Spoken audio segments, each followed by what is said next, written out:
University police officer is under investigation following allegations that he engaged in sexual activities while on duty. And now 3 high-ranking members of the department are leaving their jobs. Fem2's Amanda Rowley explains why in this developing story from Pullman. I know. Put your hand behind your fucking back.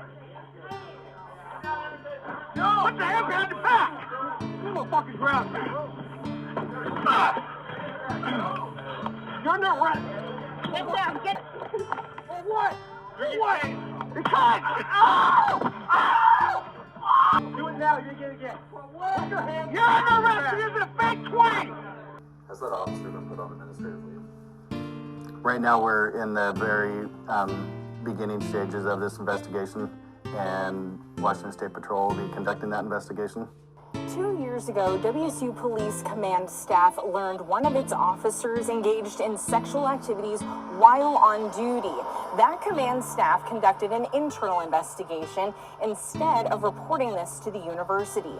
Now that they face possible termination, the chief, assistant chief, and captain all plan to retire. Hey guys, I had no idea my personal information was so available to everyone on the internet. I mean, even my address was exposed online. Have you ever Googled yourself and been so shocked to see all of your personal information exposed on one of those public listing sites? For example, if you search your name right now on Google, you'll be surprised by what personal information is exposed. I did this with myself and found my address, my family members, and even my bank account. I started to think, hey, maybe that's why I get those 1-800 callers asking me if my car warranty expired. I felt so unsafe and vulnerable, and I started to think about ways to secure my information. That's why I'm excited to tell you about today's video sponsor, Aura. Casper, what's Aura? Aura is an identity protection service. They'll scour the internet for all of your information that is made public and delete it for you. I get emails from Aura saying, hey, somebody was looking for your name, or somebody was looking for your social security number. Would you like us to delete it? Absolutely, I would. You can try Aura free for 2 weeks using my link on the screen.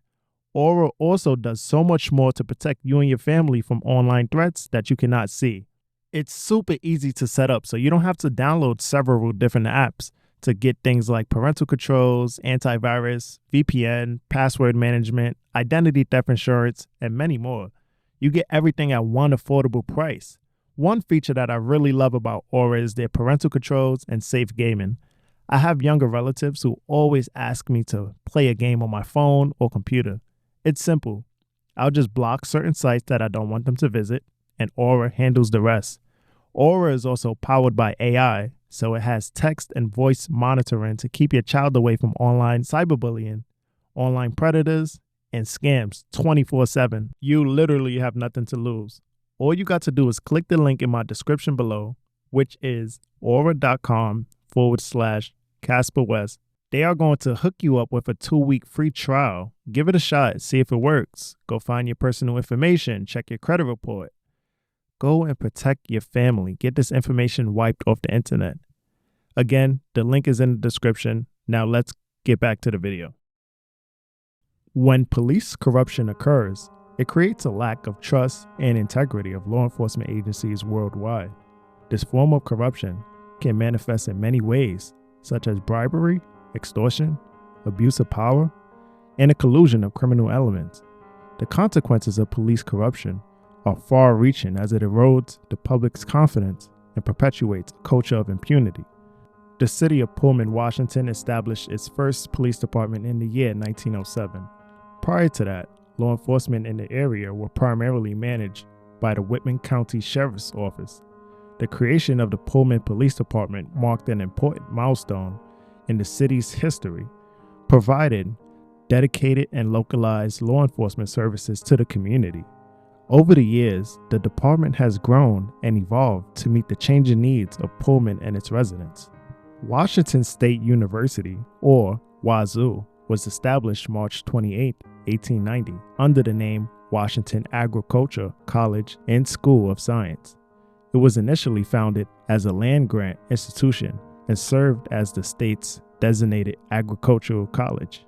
Over the years, WSU has grown into a comprehensive public research university with campuses across the state, offering a wide range of academic programs, Pullman, Washington began generating income and experiencing economic growth with the establishment of WSU. The presence of the university alone has become a significant driver of economic development in Pullman, which means the city benefits off of the university. Now, University of Idaho is only a few minutes away. Many WSU kids partied with the Idaho girls. We know that from Kim's phone call, as well as Demetrius Robinson allegedly partying with Emily and Caden. It seems to be a sort of visiting college, where the students have the opportunity to experience campus environment, meet new people, and attend sporting events. Now, many of you asked me about my video regarding the possible framing of Kohberger. I understand many people believe that this is impossible, but after you hear this, I think you'll change your mind. An email was discovered by the New York Times, which shows that Bryan allegedly met with Chief Jenkins of the Pullman Police Department, which reads, "Chief Jenkins, it was a great pleasure to meet with you today and share my thoughts and excitement regarding the research assistantship for public safety." Chief Jenkins replies saying, "Bryan, great to meet and talk to you as well. Now, I must admit, at first I thought nothing of this, just a friendly email of two men in their community who had a nice talk. Then I looked into what happened a few weeks leading up to the murders of the Idaho students and was shocked. Chief Jenkins was considered a constant in the community since 2010. He has recently retired after 47 years in law enforcement. Now, if you guys don't know, the university was investigating Bryan Kohberger prior to the murders. According to the New York Times, Bryan Kohberger displayed such troubling behavior in the weeks around the killings that his university investigated his conduct around women, counseled him over a verbal altercation with a professor, and ultimately fired him from his job as a teaching assistant. Less than 2 weeks before the killings in November, Bryan was called to a meeting with faculty members to discuss growing concerns about his behavior. According to the record, the university prepared a timeline in justifying its decision to terminate him. In the case of the conduct with female students, the university's investigation did not find Kohberger guilty of any wrongdoing, and it was other matters that prompted the decision to eliminate his funding and remove him from his teaching assistant job. That decision, they said, was based on his unsatisfactory performance as a teaching assistant, including his failure to meet the norms of professional behavior in his interactions with the faculty. Kohberger began having troubles about a month into the fall semester. He had an altercation on September 23rd with John Snyder, the WSU professor he was assisting, according to the termination letter obtained by the New York Times. Then, on November 2nd, department leaders met with Mr. Kohberger to discuss an improvement plan, the letter recounts. 11 days later, the 4 University of Idaho students were stabbed to death overnight in a home just off campus in Moscow, Idaho. Then Bryan Kohberger was blamed for those killings. Doesn't it seem strange that they blamed him for the killings only 11 days after the altercation? Now, we don't know exactly what transpired between the former chief and Kohberger, but is it possible someone was upset with him and wanted to ruin him? This is a strange occurrence, but you know what's stranger than this? There was a WSU police sergeant named Kurt who was accused of engaging in sexual activity while on duty. The university initiated the investigation and concluded that the officer engaged in predatory grooming behavior while in a supervisory role. Before the investigation was completed, he resigned. This is not the first time an officer resigned due to misconduct. He's the 4th officer that resigned due to disciplinary cases. Now, what was really strange is that when WSU conducted the investigation, they found the allegations against the officer were true, and the former police command staff failed to notify university officials as they were required to.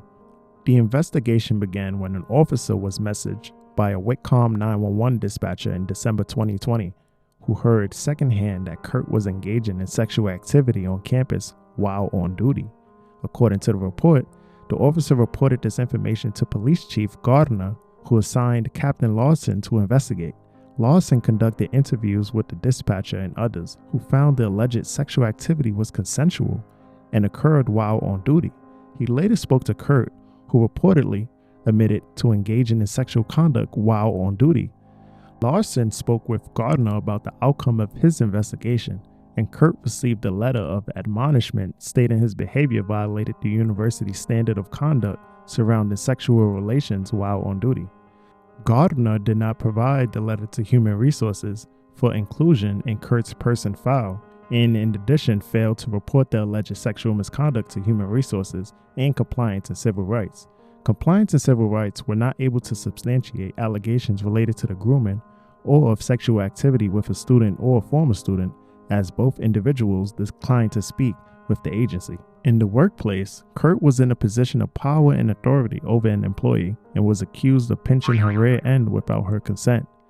She spoke with her supervisor about Kurt's conduct, and he asked her to not take any action because she did not want to rock the boat, as stated in the report. According to release from the university, the 3 commanding officers have all informed school leadership that they will retire instead of possibly being fired after they were given notice of pending disciplinary actions. Is it possible that Bryan Kohberger may have rocked the boat? We know that there were 2 Wazoo officers who first broke the case when they found the white Hyundai. What's going on over there?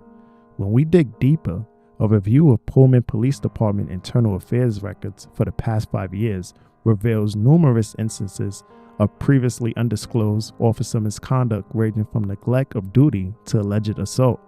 Officers reportedly propositioned female co-workers, snubbed the rape victim, accessed confidential case records for personal use, and filed inaccurate police reports, among other documented violations. Most of the officers associated with serious violations have since left the department. Some are still working there.